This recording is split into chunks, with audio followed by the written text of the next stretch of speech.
Hello students, a very good morning to all of you. आप सभी का welcome है आपके YouTube channel Sanskar education hub पर। लास्ट लेक्चर में हम लोगों ने स्टडी स्टार्ट किया था सॉल्यूशन चैप्टर को, जिसमें हम लोगों ने उसके क्लासिफिकेशन इंट्रोडक्शन को लिया था, डिटेल में स्टडी कर लिया था डिटेल में, और साथ में हमने कंसंट्रेशन कैलकुलेशन ऑफ सॉल्यूशन जो है वो भी स्टार्ट कर दिया था, जिसमें हम लोगों ने 3 टर्म्स में कंसंट्रेशन ऑफ सॉल्यूशन जो है वो कैलकुलेट की थी। जो सबसे पहला था आपका वो था मास परसेंटेज, सेकंड था आपका वॉल्यूम परसेंटेज और थर्ड था मास वॉल्यूम परसेंटेज। तो इन टोटल 3 टर्म्स में हम लोगों ने सॉल्यूशन की कंसंट्रेशन को कैलकुलेट कर लिया था। आज जो हम लोग स्टार्ट करेंगे वो काफ़ी इंपॉर्टेंट टॉपिक है। हम लोग कैलकुलेट करेंगे concentration of solution in terms of molarity and molality. ठीक है, ये 2 टर्म्स हम एक साथ ले रहे हैं, आपका मोलरिटी और मोललिटी। मोलरिटी की अगर बात की जाए तो इसे अपन कैपिटल M से रिप्रेजेंट करते हैं और इसे स्मॉल m से रिप्रेजेंट किया जाएगा। ठीक है, बात करते हैं अगर मोलरिटी की तो इसे हम कहेंगे क्या, total moles of solute dissolve in पर लीटर वॉल्यूम ऑफ सॉल्यूशन, कि सॉल्यूट के कितने नंबर ऑफ मोल्स आपके पर लीटर वॉल्यूम ऑफ सॉल्यूशन में डिसॉल्व हैं वो कहलाएगी उसकी मोलरिटी। यानी कि मोलरिटी इज इक्वल टू क्या होगा, moles of solute upon total volume of solution in litre. ठीक है, पर लीटर हमने कहा है कि मान लीजिए हमारे पास में 1 लीटर सॉल्यूशन बना हुआ है, उस 1 लीटर सॉल्यूशन में कितने number of moles of solute के कंपोनेंट्स वहाँ प्रेजेंट हैं, वही कहलाएगी उसकी मोलरिटी। यानी मोलरिटी क्या होगा, moles of solute divide by total volume of solution. बात करते हैं मोल्स की, तो मोल्स निकालने का फॉर्मूला आप सभी को ऑलरेडी पता है, क्या होता है, given mass upon molar mass. ठीक है, अगर हम बात करते हैं सॉल्यूट की, तो हमने कल कहा था आपसे कि सॉल्यूट को हम B से रिप्रेजेंट करेंगे, तो वेट ऑफ सॉल्यूट कितना हो जाएगा आपका WB upon molar weight of solute कितना हो जाएगा MB। B किसको रिप्रेजेंट करता है यहाँ पे, सॉल्यूट को, W किसको रिप्रेजेंट करता है, वेट ऑफ सॉल्यूट को, जबकि MB किसको रिप्रेजेंट कर रहा है, मोलर मास ऑफ सॉल्यूट को रिप्रेजेंट कर रहा है। ठीक है, तो हमारे पास फॉर्मूला क्या हो जाएगा, molarity is equal two moles of solute कितना हो गया आपके पास WB अपॉन MB, कितना हो गया WB upon MB divide by total volume of solution. यानी कि वॉल्यूम ऑफ सॉल्यूशन किस में आपके पास, लीटर में है, किस में है, लीटर में है। ठीक है, और अगर हम इस लीटर को चेंज करते हैं किस में, ml में, तो हम किससे मल्टीप्लाई कर देंगे, हम इसको वॉल्यूम को अगर हम ml में चेंज कर रहे हैं तो इसको मल्टीप्लाई कर देंगे किससे, 1000 से, ये याद रखिएगा। ठीक है, यानी कि अगर हम लीटर को यहाँ पे ml में लिख रहे हैं तो मल्टीप्लाई किससे हो जाएगा आपका, 1000 से ये मल्टीप्लाई हो जाएगा, जिससे हम लीटर को लीटर में चेंज कर पाएंगे। ठीक है, तो यहाँ पे आपने देख लिया कि मोलरिटी आपकी क्या होगी। ठीक है, अब मोलरिटी को थोड़ा सा अपन एक्सप्लेन करना चाहें तो देखिए फटाफट से क्या हो सकता है आपका। देखिए, सबसे पहले मैं आपको पहले यहाँ पे मोलरिटी को थोड़ा डिफाइन कर देता हूँ, उसके बाद में इसकी एक टर्म है जो मैं आपको बताऊंगा बाद में। यहाँ पे लिखेंगे upon the total moles of solute present in total mass of solvent, जो किसमें गिवन होगा आपको, kg में। दोनों में इतना ही फर्क होता है, यहाँ पे आपके पास पर लीटर वॉल्यूम ऑफ सॉल्यूशन में गिवन मोल्स ऑफ सॉल्यूट की बात करते हैं, यहाँ पे अपन बात करते हैं टोटल मास ऑफ सॉल्वेंट के अंदर present total number of moles of solute की बात करते हैं।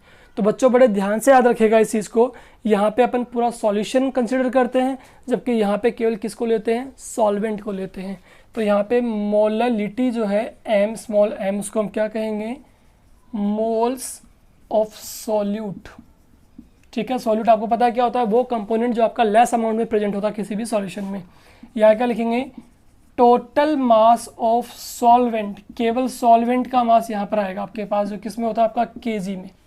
वही चीज़ जैसे लीटर में यहाँ पे था, लीटर को अगर अपन ml में चेंज करते हैं तो किससे मल्टीप्लाई कर देंगे, 1000 से। तो वहीं पे अगर हम इसको चेंज करते हैं moles of solute divide by total mass in gram, total mass of solvent किस में ले रहे हैं, ग्राम में, तो हम किससे मल्टीप्लाई कर देंगे इसको, 1000 से, यानी केजी को ग्राम में चेंज करने के लिए 1000 से मल्टीप्लाई कर देंगे इसको। ठीक है, अब वहीं पे बात करें मोल्स ऑफ सोल्यूट की, तो आप निकाल लेंगे इजीली क्या होता है moles of solute. Moles of solute जो हमारे पास यहाँ पर हो जाएगा वो अगेन क्या हो जाएगा, WB/MB, यानी कि given weight of solute divide by molar weight of solute. ठीक है, तो मोल्स आप इजीली निकाल पाएंगे, टोटल मास आपको सॉल्वेंट का यहाँ पे गिवन होगा, इस तरह से हम मोलरिटी और मोलरिटी को कैलकुलेट कर पाएंगे। ठीक है, तो याद रखिएगा मोलरिटी क्या होगी, total number of moles of solute होगा जो डिजोल्व होता है आपका पर लीटर वॉल्यूम ऑफ सॉल्यूशन में। ठीक है, मोलरिटी क्या होती है, ये आपके total number of moles solute जो प्रेजेंट होते हैं आपके किसी टोटल मास ऑफ सॉल्वेंट जो किस में लिया गया है, केजी में लिया गया है आपका। ठीक है, चलिए, तो ये तो थोड़ा सा आपका डेफिनेशन वाइज डिफरेंस हो जाता है मोलरिटी और मोलरिटी के अंदर। चलिए दूसरा डिफरेंस देख लेते हैं फटाफट से, वो क्या होगा आपका,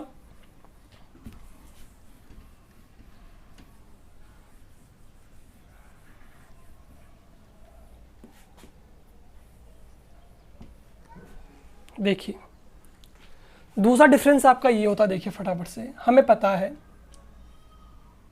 जब हम बात वॉल्यूम की यहाँ पे करते हैं मोलरिटी के अंदर, तो हमें पता क्या होता है, डेंसिटी इज इक्वल टू क्या होता है, मास अपॉन वॉल्यूम। तो वॉल्यूम क्या होगा, मास अपॉन डेंसिटी। इसका मतलब क्या हुआ कि मोलरिटी जो है वो आपकी वॉल्यूम डिपेंडेंट है, क्या है, वॉल्यूम डिपेंडेंट। ठीक है, अगर हम बात करें मान लीजिए मोलरिटी की, तो क्या कह रहे हैं यहाँ पे कि मान लीजिए आपके पास में 5 ग्राम NaOH है जो डिज़ोल्व है किस में, 1 लीटर वाटर के अंदर। तो ये आपके पास यहाँ पे क्या हो गया, वाटर हो गया, इसमें 5 ग्राम NaOH डिज़ोल्व है। तो ये 5 ग्राम NaOH 1 लीटर में डिज़ोल्व है, तो ये क्या होगी, इसकी कंसंट्रेशन N2/V, जो हमने कल डिस्कस किया था कि number of moles of solute जो डिज़ोल्व होते हैं आपके वॉल्यूम में, वो कहलाती है उसकी कंसंट्रेशन। अब बताइए अगर मैं इसे हीट देना स्टार्ट कर देता हूँ, क्या स्टार्ट कर रहा हूँ, हीट, तो आपको पता है वाटर के मॉलिक्यूल्स जो हैं वो धीरे धीरे क्या होंगे, आपके इवोपरेट होंगे। ठीक है, वाटर मॉलिक्यूल जैसे इवोपरेट होंगे तो आपके जो कंसंट्रेशन है उसमें क्या आ जाएगा, चेंज आ जाएगा। क्या आ जाएगा, चेंज, यानी number of moles of solute जो है वो पर लीटर वॉल्यूम में अब क्या हो जाएगा, आपका धीरे धीरे कम हो जाएगा, ज़्यादा हो जाएगा, सॉरी। ठीक है, कंसंट्रेशन क्या हो जाएगी, इंक्रीज हो जाएगी। ये चीज़ मैं आपको 11th क्लास में केमिकल इक्विलिब्रियम में भी बता चुका हूँ, लॉ ऑफ मास एक्शन के अंदर। ठीक है, कि जैसे जैसे अपन इसको टेम्पराइज करेंगे वैसे वैसे आपका वाटर मॉलिक्यूल इवोपरेट होगा, तो आपके 5 ग्राम NaOH पहले जो कितने में था, 1 लीटर में, मान लीजिए धीरे धीरे अब किस में आ गया, 500 ml में ही आ गया। ठीक है, तो इसका मतलब क्या हुआ कि पर लीटर वॉल्यूम में आपकी जो कंसंट्रेशन है या नंबर ऑफ मोल्स हैं वो क्या हो गए, आपके इंक्रीज हो गए। इसका मतलब क्या हुआ, इसका मतलब ये हुआ कि आपकी मोलरिटी भी क्या हो जाएगी, चेंज हो जाएगी। इसका मतलब क्या हुआ, सिंपल सा मतलब आपका यहाँ पर ये हो गया है कि जब मोलरिटी आपकी वॉल्यूम डिपेंडेंट है तो इसका मतलब मोलरिटी जो है वो आपकी टेम्परेचर डिपेंडेंट होती है। बहुत बार बहुत सारे कंपटीशन एग्जाम्स में क्वेश्चन पूछा गया है कि which of the following is temperature dependent, molarity, formality, normality, इस तरह से पूछे गए आपसे। तो उसमें आंसर जो होगा वो होगा आपका मोलरिटी। मोलरिटी क्या होती है, आपकी टेम्परेचर डिपेंड होती है। इसका मतलब जब भी टेम्परेचर आप इंक्रीज करते हैं तब आपकी मोलरिटी जो है वो भी क्या हो जाएगी, आपकी इंक्रीज हो जाती है, यानी कंसंट्रेशन क्या हो जाएगी, आपकी इंक्रीज हो जाएगी। समझ रहे हो मेरी बात को। तो इसका मतलब हमें पता है मोलरिटी वॉल्यूम पे डिपेंड कर रहा है, तो जैसे जैसे मास या कंसंट्रेशन आपकी इंक्रीज होगी वैसे वैसे वॉल्यूम, यू कैन से कि टेम्परेचर बढ़ाएंगे तो आपका कंसंट्रेशन बढ़ेगा। कंसंट्रेशन यानी कि मोल्स ऑफ सॉल्यूट इंक्रीज होंगे तो वैसे वैसे आपकी मोलरिटी भी क्या हो जाएगी, चेंज हो जाएगी। इसका मतलब मोलरिटी जो है वो आपका टेम्परेचर पे डिपेंड कर रहा है। ठीक है, जबकि अगर अपन बात करते हैं मोलरिटी की तो ये आपका वॉल्यूम पे डिपेंडेबल नहीं है, that's why we can say ये आपका टेम्परेचर इंडिपेंडेंट क्वांटिटी है। क्या है? Temperature independent quantity. तो एक और डिफरेंस जो आपको यहाँ पे देखने को मिल रहा है मोलरिटी और मोललिटी के टर्म्स में, वो क्या मिल रहा है कि ये आपका वॉल्यूम डिपेंडेंट था, दैट्स वाई ये आपका टेम्परेचर चेंज होने पे इसकी मोलरिटी में भी चेंज आ जाता है। जबकि हम यहाँ पे बात करें मोललिटी की तो क्या बोलेंगे कि ये आपकी टेम्परेचर इंडिपेंडेंट होगा, यानी इस पर टेम्परेचर कोई भी इम्पैक्ट नहीं पड़ेगा क्योंकि यहाँ पे वॉल्यूम की बात नहीं की जा रही है। ठीक है, तो समझ गए होंगे कि मोलरिटी और मोललिटी में क्या डिफरेंस आपका होता है। ठीक है, तो फटाफट से इसके ऊपर अपन न्यूमेरिकल्स कर लेते हैं। राजस्थान बोर्ड के अंदर मोलरिटी एंड मोललिटी की टर्म्स भी पूछ लेते हैं कई बार आपसे 1 मार्क्स के क्वेश्चन में कि what is molarity and what is molality, या दोनों में डिफरेंस पूछ लेते हैं। ठीक है, सीबीएसई में एक बार क्वेश्चन पूछा हुआ है आपका कि what is the advantage of molarity on molality. तो एडवांटेज यही है कि ये आपका टेम्परेचर डिपेंडेंट है और ये आपका टेम्परेचर इंडिपेंडेंट है, यानी मोलरिटी जो है वो आपके टेम्परेचर में चेंज होने पे मोलरिटी में भी चेंज आ जाता है। चलिए फटाफट से इसके ऊपर हम देख लेते हैं कुछ क्वेश्चंस को। ठीक है, देख लीजिए क्या होते हैं आपके। हाँ, क्वेश्चंस को देखने से पहले मैं आपको एक रिलेशनशिप बता देता हूँ जिसे हम बोलते हैं मोलरिटी इक्वेशन, जो होती है आपकी m1v1 is equal to m2v2। ये भी नोट कर लीजिएगा, ये भी कई बार आपके क्वेश्चंस में काम आ जाती है एज वेल। आपके जो प्रैक्टिकल्स होंगे, ठीक है, केमिस्ट्री के अंदर जो आपके प्रैक्टिकल्स होते हैं वहाँ ये इक्वेशन आपको बहुत ज़्यादा काम आती है। एसिड बेस के डाइल्यूशंस में, टाइट्रेशंस में, इन सब में ये बहुत काम आएगी आपको। कैसे काम आती है? एक सॉल्यूशन जो आपको पहले से पता होता है, जिसकी मोलरिटी आपको पहले से गिवन होती है। सपोज कीजिए किसी सॉल्यूशन का वॉल्यूम आपको पता है, उस वॉल्यूम में उसकी मोलरिटी आपको पता है। अब आपको बोला गया कि उसका वॉल्यूम चेंज कर दिया गया है V1 से V2 तक, तो आप बताइए न्यू मोलरिटी आपके पास क्या है कि, समझ रहे हो ना? इस तरह का क्वेश्चन आपके पास में पूछ लिया जाता है इस इक्वेशन पे बेस्ड, कि एक फिक्स वॉल्यूम में एक मोलरिटी आपको गिवन होगी, अब वॉल्यूम चेंज किया जाएगा। आपको पता है, मैंने आपको बताया था अभी थोड़ी देर पहले कि मोलरिटी वॉल्यूम पे डिपेंडेंट होती है। इसका मतलब वॉल्यूम चेंज करने पे मोलरिटी में चेंज आ जाएगा। मोलरिटी बढ़ाए, वॉल्यूम बढ़ाएंगे तो क्या होगा? वॉल्यूम बढ़ाएंगे तो कंसंट्रेशन कम हो जाएगी, है ना?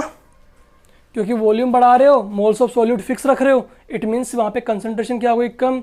इसका मतलब मोलरिटी क्या हो जाएगी आपकी? कम हो जाएगी आपकी। ठीक है ना? चलिए अब देख लेते हैं फटाफट से न्यूमेरिकल्स जो बेस्ड हैं आपके मोलरिटी और मोललिटी पे। फटाफट से कर लीजिए। 2 तरह के न्यूमेरिकल्स आपसे यहाँ पे पूछे जाएंगे, सिर्फ और सिर्फ 2 तरह के। दोनों न्यूमेरिकल्स मैं आपको यहाँ पे करवा देता हूँ। उसके अलावा कभी भी आपसे कोई न्यूमेरिकल पूछा नहीं गया है आज तक सीबीएसई और आईबीएसई के बोर्ड एग्जाम्स में। चलिए, पहला, calculate molarity if 5 gram NaOH dissolve in, calculate molarity if 5 gram NaOH dissolve in 450 ml water। ठीक है, आपसे बहुत सीधा सा क्वेश्चन है तो आपसे, लेकिन सीधा इतना भी नहीं है कि बिल्कुल ही इसको मतलब जैसा था वैसे कर दिया जाए, थोड़ा सोचना। मोलरिटी इफ 5 ग्राम NaOH आपको निकालनी है जब आपको डिजोल्व किया गया है 450 ml वाटर के अंदर। तो फॉर्मूला पता है आपको, मोलरिटी क्या होती है? Moles of solute. मैंने आपसे पहले भी कहा था कि जब भी कोई न्यूमेरिकल आप करें तो सबसे पहला काम जो आप करेंगे वो क्या करेंगे ऑलवेज, कि आपको सबसे पहले जो सॉल्यूशन दिया गया है न्यूमेरिकल में, उसमें आप सबसे पहले फाइंड आउट करेंगे कि सॉल्यूट कौन है और सॉल्वेंट कौन है। तो दिख रहा होगा सॉल्यूट कौन है आपका? NaOH, जबकि सॉल्वेंट कौन है आपका? वाटर। ये हायर क्वांटिटी में है, ये आपका लोअर क्वांटिटी में है। तो बस ध्यान ये रखिए कि 5 को एज इट इज यहाँ पे मत लिख दीजिएगा, क्योंकि हमें यहाँ पे पहले क्या निकालना है? मोल्स निकालने हैं। तो मोल ऑफ सॉल्यूट जो निकालेंगे वो होगा given mass upon molar mass. NaOH के लिए आपको Na दिया गया है 23, ऑक्सीजन 16 और H1, यानी टोटल कितना हो गया? 14 U हो गया आपका मोलर मास।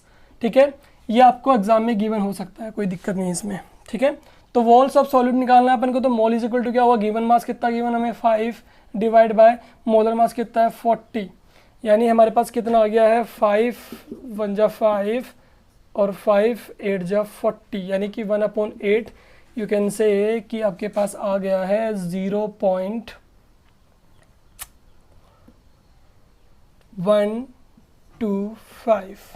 ये मोल्स आपके पास आ गए हैं, मोल्स आ गए हैं, तो मोलरिटी निकालना आसान है। 0.125 divide by total volume of solution, किस में गिवन है बताओ फटाफट से, ml में, यानी कि आपको लीटर में गिवन नहीं है तो आप डायरेक्टली ml में भी निकाल सकते हैं। 450 इंटू हम किससे मल्टीप्लाई कर देंगे, 1000 से, ठीक है। 0 से 0 कैंसिल हो गया आपका, 5 से इसे कट कर दीजिए, ठीक है। अब इसको मल्टीप्लाई कीजिएगा, डिवाइड बाय 9 कीजिएगा, आपके पास मोलरिटी कैलकुलेट हो जाएगी, 0 पॉइंट समथिंग आपके पास आंसर आ जाता है, ठीक है। यूनिट आप लिख देंगे कैपिटल M, इशू खत्म।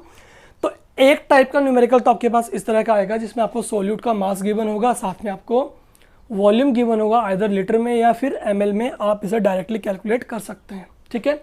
अब इससे थोड़ा एडवांस लेवल का क्वेश्चन जो आपके पास आ सकता है वो देख लीजिए क्या आ सकता है आपके पास में।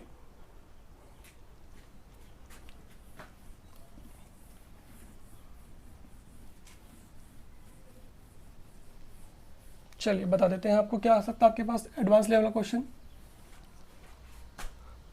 क्वेश्चन लिखना है आपको, calculate molarity of 9.8% weight by weight of the solution of H2SO4. For this purpose, लिख लीजिए the density of the solution is 1.02 ग्राम पर ml, ठीक है।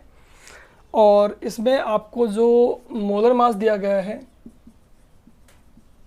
H2SO4 का वो दिया गया है 98U। निकाल भी सकते हैं आप डायरेक्टली, हाइड्रोजन का 1 × 2 प्लस सल्फर का 32 प्लस 16 होता है, ऑक्सीजन का × 4, 98 आपके पास आ जाएगा। सेकेंड लेवल ऑफ जो क्वेश्चन आपके पास मोलरिटी पे होगा, मोलरिटी पे वो होगा आपका ये वाला, ठीक है, जहाँ पे आपको क्या गिवन है, कैलकुलेट मोलरिटी निकालनी है आपको 9.8% सॉल्यूशन ऑफ H2SO4 की, जहाँ का आपको डेंसिटी दी हुई है सॉल्यूशन की कितनी, 1.02 ग्राम पर ml, ठीक है। तो देखिए फटाफट से, ये क्वेश्चन भी इतना हार्ड एंड फास्ट नहीं है, ईजी है, बस तरीका सोचना पड़ेगा। देखो फटाफट से, सबसे पहला जो हिंट आपको यहाँ पे गिवन है वो गिवन आपको W/W, समझ रहे होंगे आप, यानी कि वेट अपॉन वेट, यानी कि क्या है, मास परसेंटेज, यानी कि आपको जो सॉल्यूट गिवन है यहाँ पे वो भी आपको किस में है, ग्राम में, और आपको जो सॉल्वेंट मानना पड़ेगा वो भी किस में मानना पड़ेगा, ग्राम में। तो you can say that 9.8 gram H2SO4 dissolve in 100 gram of water, ठीक है। ये आपको यहाँ से कंसिडर कर लेना है, ठीक है, कि 9.8% बोल रहा है आपको, 100% का 9.8% आपका डिजॉल्व है, इट मीन्स 9.8% किस में है आपका, 100 ग्राम ऑफ वाटर में डिजॉल्व है, ठीक है। ये अपन ने यहाँ से निकाल लिया हिंट के फॉर्म में। ये भी आपको ग्राम में लेना है, ये भी आपको ग्राम में लेना है, बिकॉज W/W आपको यहाँ पे गिवन है, ठीक है। तो अब हमें निकालना क्या है, देखो फटाफट से मोलरिटी निकालना, फॉर्मूला पुट कीजिए ना, कहाँ प्रॉब्लम है। मोलरिटी इज इक्वल टू क्या होता है, moles of solute divide by total volume of solution, ठीक है। किस में गिवन है बेटा अपन को, ml में, तो ml में है तो मल्टीप्लाई किससे कर देंगे, 1000 से, ठीक है, आसान काम है। अब यहाँ से हमें क्या देखना है, सबसे पहले हमें निकालना है मोल्स ऑफ सोल्यूट। तो पहले हमें सोल्यूट पता होना चाहिए कौन है भैया, साफ साफ पता लग रहा है H2SO4 क्या आपके पास सोल्यूट है, ठीक है। चलिए तो सबसे पहले मोल्स निकाल लेते हैं सोल्यूट के। तो मोल इज इक्वल टू क्या होता है, given mass upon molar mass. Given mass कितना आपको 9.8 डिवाइड बाय मोलर मास आपको यहाँ पे गिवन है 98, तो हमारे पास कितना आ गया है, 0.1 मोल आ गया है। कितना आ गया है, 0.1 मोल, ठीक है। तो मोल्स ऑफ सॉल्यूट हमने कैलकुलेट कर लिया है। अब हमें क्या निकालना है, total volume of the solution. क्या हमें सॉल्यूशन का वॉल्यूम पता है, नहीं, हमें केवल क्या पता है, मास पता है। क्या पता है, मास ऑफ द सॉल्यूशन, ठीक है, हमें उसका वॉल्यूम नहीं पता है। तो हम वॉल्यूम कैसे निकाल पाएंगे, तो हमारे पास एक फॉर्मूला होता है, मैं अभी थोड़ी देर पहले बताया था, density is equal to mass upon volume. तो यहाँ से वॉल्यूम हम निकाल सकते हैं, क्या आ जाएगा, volume is equal to mass upon density, ठीक है, क्योंकि डेंसिटी हमें यहाँ पे ऑलरेडी गिवन है।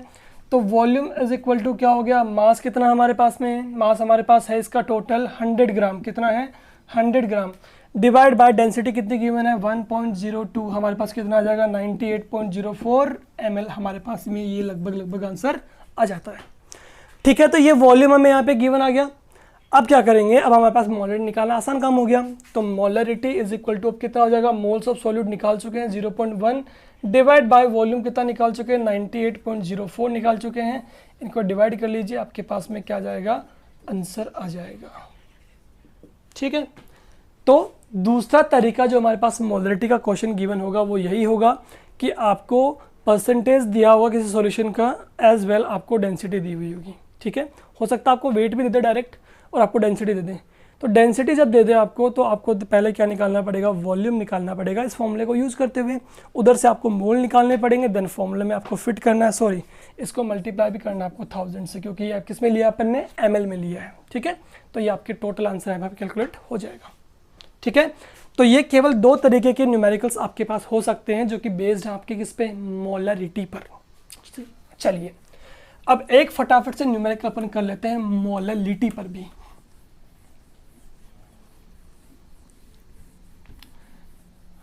मोलरिटी, मोलरिटी क्या होता है आपका, total moles of solute divide जो प्रेजेंट होते हैं आपके टोटल मास ऑफ सॉल्वेंट, जो किसमें गिवन है आपको, केजी में। चलिए देखिए, कैलकुलेट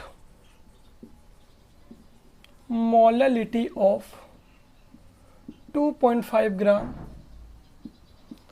एथेनॉइक एसिड। ये आपके पास क्या है, एथेनॉइक एसिड गिवन है। ठीक है, इन 75 ग्राम ऑफ बेंजीन। ये क्वेश्चन आपके एनसीईआरटी बुक की इन टेक्स्ट में गिवन है। इसको फटाफट से सॉल्व कर लेते हैं यहाँ पे कि कैसे सॉल्व होगा। हमें पता है मोलरिटी जो होता है वो क्या होता है, moles of solute divide by total mass of, क्या लेना है, सॉल्वेंट। ये याद रखें बच्चे आप, सॉल्वेंट लेना है किसमें, केजी में। लेकिन यहाँ पे किसमें गिवन है, अपन को ग्राम में गिवन है, तो हम किससे मल्टीप्लाई कर देंगे, 1000 से। मोल्स निकालने हैं सॉल्यूट के, तो पता करो पहले यहाँ पे सॉल्यूट कौन है, लेसर अमाउंट में कौन है आपका इथेनॉइक एसिड, हायर अमाउंट में कौन है बेंजीन। तो ये हो गया सॉल्वेंट और ये हो गया सॉल्यूट। तो पहले निकाल लेंगे मोल्स जो है 2.5 ग्राम। ठीक है, क्या है आपका गिवन मास, अपन मोलर मास निकालना चाहेंगे। कार्बन का 24 हो जाएगा, हाइड्रोजन 4 है, ऑक्सीजन 2 है, तो 32 हो जाएगा। टोटल कितना हो गया देख लीजिए, ये हो जाएगा 2 4 6 6 10 0 3 3 2 5 1 60, यानी कितना आ गया 60 हमारे पास आ जाएगा। डेसिमल हटा दीजिए यहाँ से। ठीक है, कितना आ जाएगा हमारे पास 5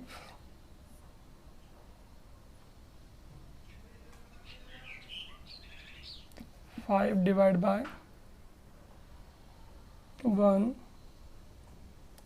2 0।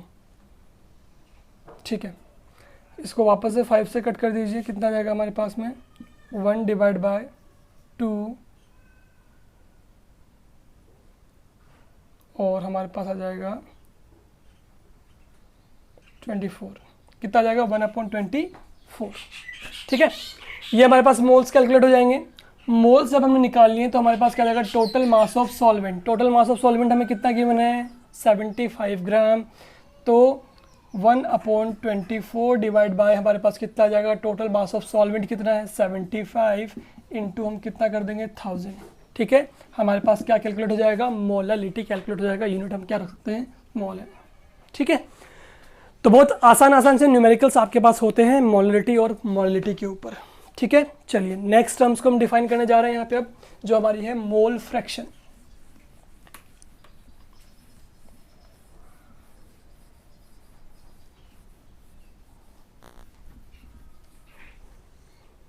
देखिए, मोल फ्रैक्शन, मोल फ्रैक्शन जो हमारे पास में है उसको हम किससे रिप्रेजेंट करते हैं, एक्स, या इसे जाय भी बोलते हैं। ठीक है, हम नॉर्मली यहाँ पे एक्स यूज़ कर सकते हैं एक बार के लिए, कोई दिक्कत नहीं इसमें। मोल फ्रैक्शन होगा क्या, ये हम आपको यहाँ पे बता देते हैं कि मोल फ्रैक्शन जो होगा वो होगा आपका मोल्स ऑफ कंपोनेंट, जिसका हमें कैलकुलेट करना है मोल फ्रैक्शन, यानी कि जाए उसके हम ले लेंगे mole of component divide by moles of all component of mixture. ठीक है, जो भी कंपाउंड या मिक्सचर हमें गिवन है उसमें प्रेजेंट सारे कंपोनेंट्स के मोल को हम लेंगे नीचे, जिसका हमें मोल फ्रैक्शन निकालना है उसके कंपोनेंट के मोल को हम लेंगे ऊपर। तो ये क्या हो जाएगा आपका मोल फ्रैक्शन। समझिए, मान लीजिए आपके पास में एक सॉल्यूशन बना हुआ है, ठीक है, इसका मोल फ्रैक्शन हम क्या मान लेते हैं, मान लीजिए इसमें दो कंपोनेंट से बना हुआ है, ये टू कंपोनेंट से, जो कंपोनेंट आपका क्या है, मान लीजिए ए प्लस बी। एक तो है आपका क्या, सॉल्वेंट, और बी क्या है, मान लीजिए आपका सॉल्यूट। तो मैं कहूँगा number of moles of solute को क्या बोलूँगा मैं, एन बी। क्या बोलूँगा, एन बी। यानी हमने दो कंपोनेंट्स लिए, ए और बी, दोनों को मिक्स किया, हमारे पास क्या बन गया, सॉल्यूशन। सॉल्यूशन में दो कंपोनेंट होंगे, ऑलरेडी पता है अपन को, एक सॉल्यूट होगा और एक सॉल्वेंट। सॉल्यूट के मोल्स को या कंपोनेंट नंबर ऑफ मोल्स को अपन क्या मानते हैं, एन बी, वहीं सॉल्वेंट को मान लेंगे एन ए। ठीक है, तो इसका मोल फ्रैक्शन क्या होगा, तो हम बोलेंगे सबसे पहले mole fraction of component A क्या हो जाएगा, number of moles of component A upon number of moles of all component, यानी कि N A plus N B. क्या कहा हमने, ऑल कंपोनेंट्स के हमें मोल्स लेने होंगे। अगर हमें निकालना है mole fraction for B component, तो हमारे पास फॉर्मूला क्या है, मोल्स ऑफ कंपोनेंट क्या है हमारे पास में, जिसका हमें निकालना है, बी के लिए निकालना है, तो number of moles of B divide by number of moles of A plus number of moles of B हो जाएगा हमारे पास में। एक चीज़ मैं आपको यहाँ पे बता दूँ, इसमें आपका आंसर कभी गलत नहीं आ सकता। इसके लिए इक्वेशन जो मैं आपको बता रहा हूँ वो बता रहा हूँ कि काय ए प्लस जाय बी, यानी कि एक्स ए प्लस एक्स बी की वैल्यू हमेशा किसके इक्वल होती है, 1 के इक्वल होती है। मतलब अगर आपने किसी एक कंपोनेंट का मोल फ्रैक्शन कैलकुलेट कर लिया है तो दूसरे का निकालना आसान है। ठीक है, यानी हमारे पास जैसे मान लो एक्स ए निकल चुका है, तो एक्स बी हमें निकालना, तो क्या हो जाएगा, 1 माइनस एक्स ए हमारे पास में आ जाएगा। ठीक है, अब वहीं पे अगर मैं आपसे कह दूं कि यार मान लीजिए किसी सॉल्यूशन को हमने बनाया 3 कंपोनेंट से, ए प्लस बी प्लस सी से, ठीक है, तो कंपोनेंट ए बी एंड सी, तो हमारे पास में 2 कंपोनेंट सॉल्यूट होगी और एक कौन सा होगा, सॉल्वेंट होगा। ठीक है, तो हमारे पास में सी के नंबर ऑफ मोल्स क्या जाएंगे, एन सी। ठीक है, तो अगर हमें ए निकालना है तो क्या हो जाएगा बताओ, number of moles of A upon A plus B plus C. अगर हमें बी निकालना है तो number of moles of B upon n A plus N B plus n C. अगर हमें सी निकालना है तो n C upon n A plus N B plus n C हो जाएगा। तो फॉर्मूला बड़ा सिंपल है, क्या है, जिस भी कंपोनेंट का हमें मोल फ्रैक्शन कैलकुलेट करना है उसको हम लेंगे ऊपर, नीचे लेंगे हम मिक्सर में गिवन सारे कंपोनेंट्स के नंबर ऑफ मोल्स का सम टोटल। ठीक है, तो ये आपका मोल फ्रैक्शंस कंप्लीट यहाँ पे हो जाता है, देख लीजिए इसको और फटाफट से इसका स्क्रीनशॉट ले लीजिए। इस पे बेस्ड न्यूमेरिकल मैं भी आपको करवा देता हूँ। चलो ध्यान रखना, जितने भी कंपोनेंट्स यहाँ पे ले रहे हैं नीचे और ऊपर, इनके क्या निकालने में, मोल्स कैलकुलेट कर दें। चलिए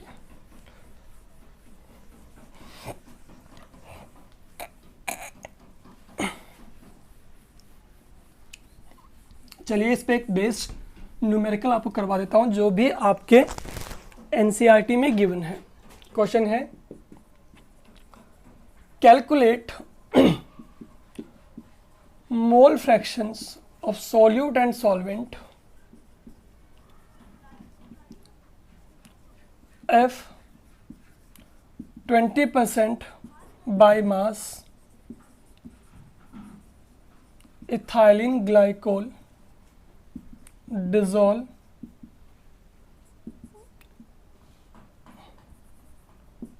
to make a solution। ठीक है, बहुत सिंपल सा क्वेश्चन है। क्या निकालना गया आपसे पूछा गया कि आपको मोल फ्रैक्शंस कैलकुलेट करने हैं सॉल्यूट के भी एंड सॉल्वेंट के भी, अगर आपका 20% by mass ethylene glycol. Ethylene glycol का फॉर्मूला मैं आपको यहाँ पे लिख देता हूँ, ये होता है आपका ये CH2OH CH2OH यानी कि C2H4O2। सबसे पहले इसका मोलर मास निकाल लेते हैं। क्या होगा हमारे पास में, कार्बन कितना है 12 × 2 प्लस हाइड्रोजन 1 × 4 प्लस 16 × 2, यानी हमारे पास हो जाएगा 24 + 4 + 32, यानी कि 4 4 8 10 0। सॉरी यहाँ पे हाइड्रोजन 6 हैं टोटल, सॉरी कितने हैं 6, देखो 2 2 4 5 6, तो हमारे पास हो जाएगा 6 2 8 8 4 12 1 3 2 5 एंड 6, 24 + 6 + 32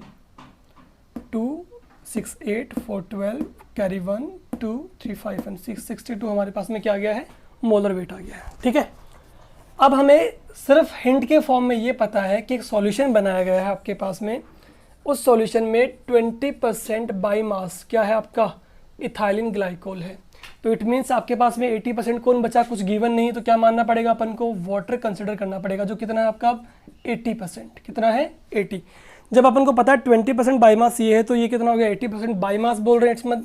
इट मीन्स अपन कह सकते हैं कि 20 ग्राम तो है आपका इथाइलिन ग्लाइकोल, जबकि 80 ग्राम क्या है आपका वाटर है। समझ गए मेरी बात को, आसान है। ठीक है, हमने कहा कि 20% बाई मास क्या आपके पास इथाइलिन ग्लाइकोल, डिजोल्व किस में है पता नहीं है, तो क्या माने वाटर, तो 80% होगा, तो इसे 20 ग्राम कंसिडर कर लेते हैं और इसे 80 ग्राम, क्योंकि बाई मास में गिवन है। ठीक है, तो सबसे पहले हम क्या करेंगे, मोल फ्रैक्शन से निकालने के लिए पहले सॉल्यूट और सॉल्वेंट के मोल्स हमें निकालने होते हैं। इसे हम मान लेते हैं क्या, सॉल्यूट तो क्या बोलेंगे NB, और ये सॉल्वेंट है तो क्या बोलेंगे Na, नंबर ऑफ मोल्स निकाल लेते हैं। तो मोल्स ऑफ Na यानी पहले निकाल लेते हैं सॉल्वेंट के, तो गिवन मास कितना है 80 अपॉन मोलर मास वाटर का कितना होगा H2O, कितना हो जाएगा 16 + 2 18, कितना हो गया 18, कितना हमारे पास आ गया टोटल 944.44, ये मोल्स हमारे पास आ गए हैं, किसके, सॉल्वेंट के।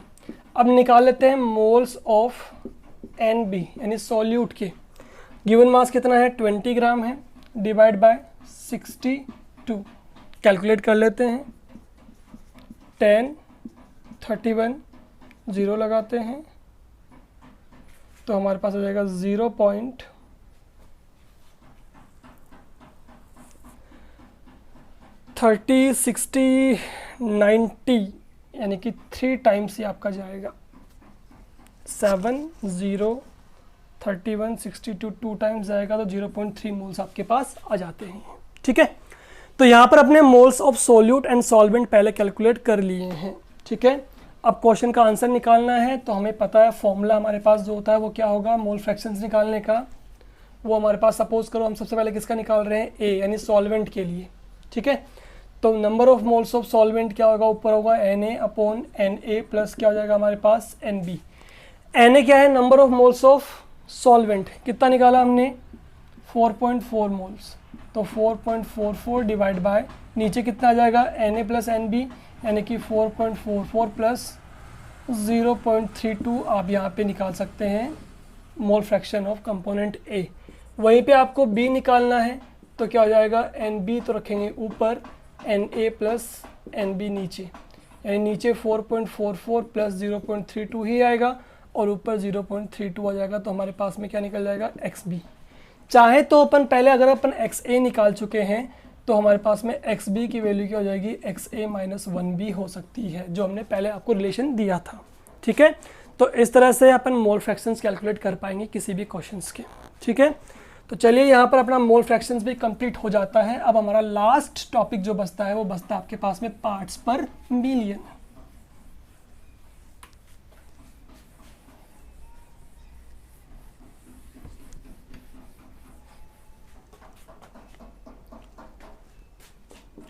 ये हमारे पास लास्ट टर्म है जिसके टर्म्स में हम निकाल सकते हैं कंसंट्रेशन ऑफ सॉल्यूशन, जो हमारे पास क्या है ppm पार्ट्स पर मिलियन।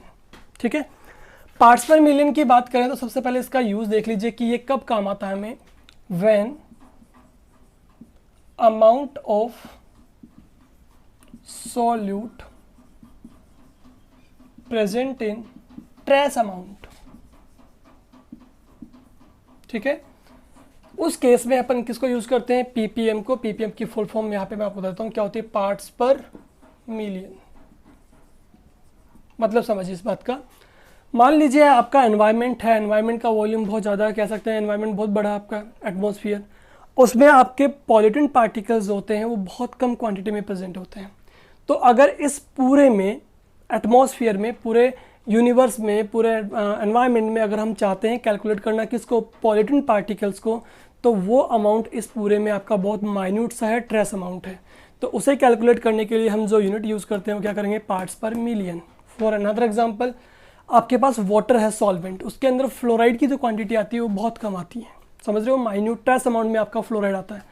तो उस फ्लोराइड को कैलकुलेट करने के लिए हम जो यूज़ करेंगे वो क्या यूज़ करेंगे, ppm, पार्ट्स पर मिलियन। तो कहने का मतलब किसी भी सॉल्वेंट के अंदर, किसी भी सॉल्वेंट कंपोनेंट में अगर सॉल्यूट की क्वांटिटी बहुत ट्रेस अमाउंट में होती है, बहुत माइन्यूट सी होती है, तब हम इस यूनिट को यूज़ करते हैं जो होती है आपकी पार्ट्स पर मिलियन। होता क्या है, पार्ट्स ऑफ कंपोनेंट, उस कंपोनेंट के पार्ट्स को हम ऊपर रखेंगे जो हमें कैलकुलेट करना है, divide by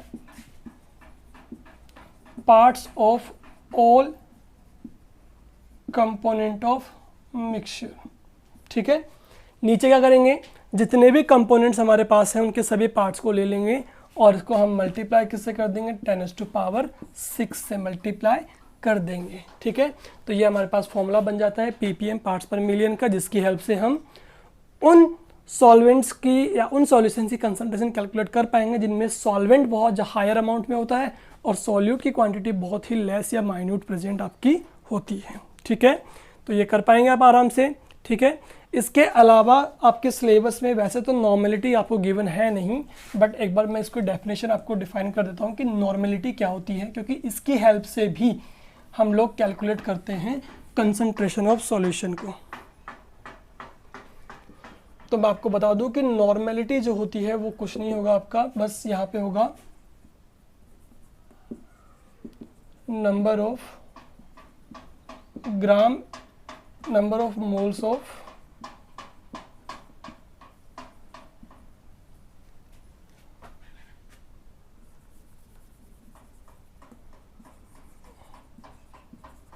gram equivalent weight divide by total volume of solution in litre. मतलब ये कुछ चीज़ें इसकी जो है वो मिलती जुलती होती है किससे, मोलरिटी से। इसको हम कैपिटल N से रिप्रेजेंट करते हैं। मैं आपको फॉर्मूला बता दूं उसका, अगर आपसे पूछ ले कि what is the mean of normality, तो क्या कहेंगे, यहाँ पे हम मोल्स ऑफ सॉल्यूट यूज़ नहीं करते हैं। ठीक है, हम यहाँ पे क्या यूज़ करते हैं, सॉल्यूट के ग्राम इक्विवेलेंट वेट नंबर को यूज़ करते हैं। ठीक है, डिवाइड करते हैं उसको टोटल वॉल्यूम ऑफ सॉल्यूशन से, यानी कि पर लीटर वॉल्यूम ऑफ सॉल्यूशन के अंदर कितने number of gram equivalent weight के आपके सॉल्यूट प्रेजेंट हैं, वो कहलाएगी उसकी नॉर्मेलिटी। अब आप ये पूछेंगे ग्राम इक्विवेलेंट वेट हम कैसे निकाल पाएंगे, तो ये निकाल पाएंगे हम मॉलिक्यूलर ग्राम जो आपका मॉलिक्यूलर मास होता है divide by gram equivalent number से। ठीक है, और ग्राम इक्विवेलेंट कैसे निकाल पाएंगे अपन, molar mass divide by valency factor से। हालांकि आपके सिलेबस में नहीं है तो इसको हम ज़्यादा डिस्कस नहीं करेंगे यहाँ पर। ठीक है, तो आज हमने यहाँ पे आपकी कंसंट्रेशन ऑफ सॉल्यूशन का जो पार्ट है वो कंप्लीट कर लिया है, जिसमें हमने देखा है मोलरिटी को, पार्ट्स पर मिलियन और मोल फ्रैक्शन, जिसमें से इंपॉर्टेंट पार्ट जो आपके पास यहाँ पर है वो आपका है मोलरिटी और mole fraction exam point of view से अगर हम इसे देखते हैं तो। ठीक है, अब इसके कुछ न्यूमेरिकल्स तो मैंने आपको यहाँ पे करवा दिए हैं, कुछ न्यूमेरिकल्स आपके एनसीईआरटी में और फर्दर गिवन हैं। जो मैंने यहाँ पे आपको फॉर्मूलाज बताए हैं उनकी हेल्प से वो सभी न्यूमेरिकल सॉल्व हो जाएंगे, ये मेरी गारंटी है, आप लोगों को बिलीव है मेरी तरफ से। साथ में मैंने आप लोगों से बहुत बार रिक्वेस्ट की है, फिर कह रहा हूँ आपसे कि जो टॉपिक हमारा यहाँ पे चल रहा है उससे रिलेटेड कुछ न्यूमेरिकल्स तो हम लोग यहाँ पे सॉल्व कर पा रहे हैं। ठीक है, but due to lack of time कुछ न्यूमेरिकल्स हम डीपीपी के फॉर्म में आपको टेलीग्राम ऐप पर भी देते हैं, जैसा कि मैंने कल भी आपको एक डीपीपी अपलोड की थी वहाँ पर। तो रिक्वेस्ट आप लोगों से, अगर आपको और प्रैक्टिस करनी है क्वेश्चंस की, न्यूमेरिकल्स की, तो आप लोग टेलीग्राम पर आकर के संस्कार एजुकेशन हब को सर्च करके उस चैनल को ज्वाइन कर सकते हैं और प्रैक्टिस कर सकते हैं। साल भर आप लोग हमसे इस चैनल पर जुड़े रह सकते हैं, जिससे आपको बहुत सारे नंबर ऑफ क्वेश्चंस की प्रैक्टिस हम लोग वहाँ पे करवा देंगे, जो आपको बहुत ज़्यादा हेल्प करेगी आपके एग्ज़ाम्स में। चलिए ठीक है, थैंक यू।